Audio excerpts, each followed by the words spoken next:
안녕하십니까. 국립보건연구원 권준욱 원장입니다. 8월 27일 코로나19 감염병 정례 브리핑을 시작하겠습니다.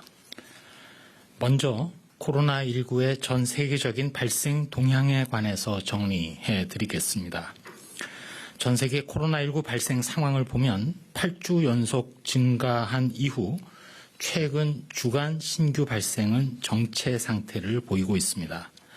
그럼에도 불구하고 접종률이 높은 미국, 이스라엘은 물론 이웃 일본 등에서 발생이 지속적으로 증가하고 있습니다. 최근 1주간 전 세계의 신규 환자는 세계보건기구 집계에 따르면 456만 명입니다. 미국은 9주 연속 발생이 증가해서 지난 1월 말 이후 처음으로 100만 명을 돌파했고, 특히 일부 미접종자가 많은 주를 중심으로 해서 유행이 지속되면서 중환자 병상 부족 상태까지 야기되고 있습니다.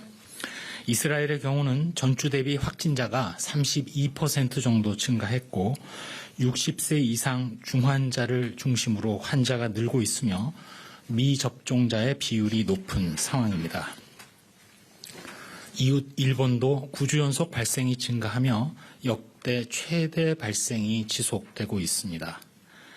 전 세계적으로 델타 변이로 인해서 높은 발생이 지속되는 가운데 우리나라는 방역 수칙의 준수, 거리 두기에 적극적인 참여, 그리고 최근 예방접종률이 다시 재궤도를 찾으면서 이들 나라들에 비해서는 상대적으로 발생이 낮은 상황입니다.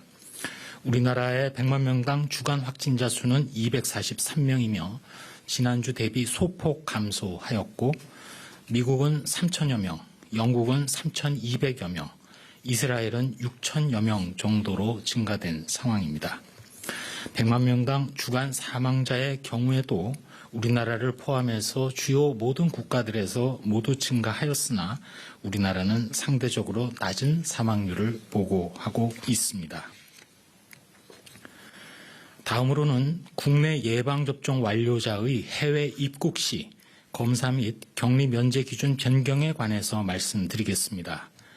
현재 해외 출국 전 예방접종 완료자를 대상으로 해서 격리 면제하던 것을 이제는 입국 당시 예방접종 완료자로 변경하고, 또한 현재 입국 전 PCR 검사 및 입국 후 6 내지 7일째의 검사에 추가해서 중간에, 즉 입국 후 1일차에 PCR 검사를 실시하는 것으로 기준을 변경합니다. 이러한 기준 변경은 8월 30일 입국자부터 적용을 합니다. 당초 접종 완료 후 2주 경과 후에 출국 기준을 설정한 이유는 방어 항체 형성 시기를 고려한 것으로 항체 형성 전에 출국하게 되면 상대적으로 위험한 해외에서 돌파 감염이 발생할 것을 우려한 조치였습니다.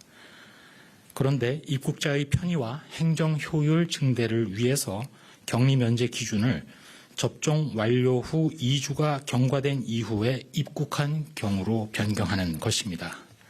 대신 말씀드린 대로 해외에서 입국하는 국내 예방접종 완료자 중 돌파 감염자를 조기에 가려내기 위해서 입국 후 1일차 PCR 검사를 추가합니다. 이로 인해서 무증상 감염자로 인한 지역사회 전파 차단을 더욱 강화하겠습니다. 다음으로는 임상과 관련된 내용입니다.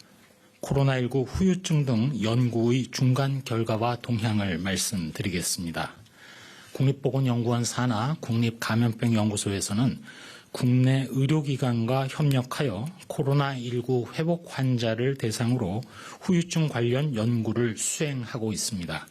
이 중 경북대학교 병원에서 실시한 설문조사 결과를 간략히 설명드리면, 대구 지역의 코로나19 확진자를 대상으로 온라인 설문조사를 통해서 후유증을 확인한 결과, 이 조사는 작년 10월에 1차 설문조사, 그리고 금년 5월에 2차 설문조사에 모두 응답한 241명이 대상이며, 이 중에 약 절반 52.7%에 해당하는 127명에서 확진 후 12개월이 경과된 시점에서도 각종 후유증이 지속되는 것으로 나타났습니다. 주된 후유증의 증상은 빈도별로 볼 때 집중력 저하, 인지기능 감소, 기억 상실, 우울감, 피로감 등으로 확인되었습니다. 영국이나 독일 등 해외에서도 증상 발현 1년 경과 시에 집중력 저하 및 피로감 등 후유증 양상이 국내와 유사한 것으로 보고되었습니다. 앞으로 후유증 및 임상 연구 강화를 위해서 관련 전문가 회의 및 관련 연구를 지속적으로 수행하겠습니다. 이러한 후유증, 합병증 등을 고려하시어 국민 여러분들께서는 코로나19 예방을 위해 적극적으로 백신 접종에 참여해 주실 것을 부탁드립니다. 다음으로 코로나19 변이 바이러스 분양 현황과 관련해서는 현재까지 총 70개 기관에 862건이 분양되었으며 치료제 투약 현황과 관련해서는 코로나19 치료제인 베클루리주, 렘데시비르에 대해서는 137개 병원에 13,157명의 환자에게 투약되었고 항체 치료제인 레키로나주, 레그단비맙의 경우에는 현재까지 90개 병원 11,803명의 환자에게 투여되었습니다. 다음으로 예방접종과 관련된 5접종 방지에 대해서 설명드리겠습니다. 백신의 5접종은 의료기관의 단순 부주의 또는 신규 근무자의 착오 등으로 발생하고 있습니다. 8월 27일 0시를 기준으로 총 접종 4,036만 회 중 5접종은 895건으로 발생 빈도는 대략 0.002%입니다. 사유를 보면 백신 종류 및 보관의 오류, 접종 용량의 오류, 접종 시기의 오류 등 순으로 빈도가 높습니다. 이에 저희 방역당국에서는 의료기관 내에 신규 접종 인력 대상 교육을 강화하고 주요 유형별로 5접종 사례를 전파하여 유사한 5접종의 방지 및 대응 체계를 강화합니다.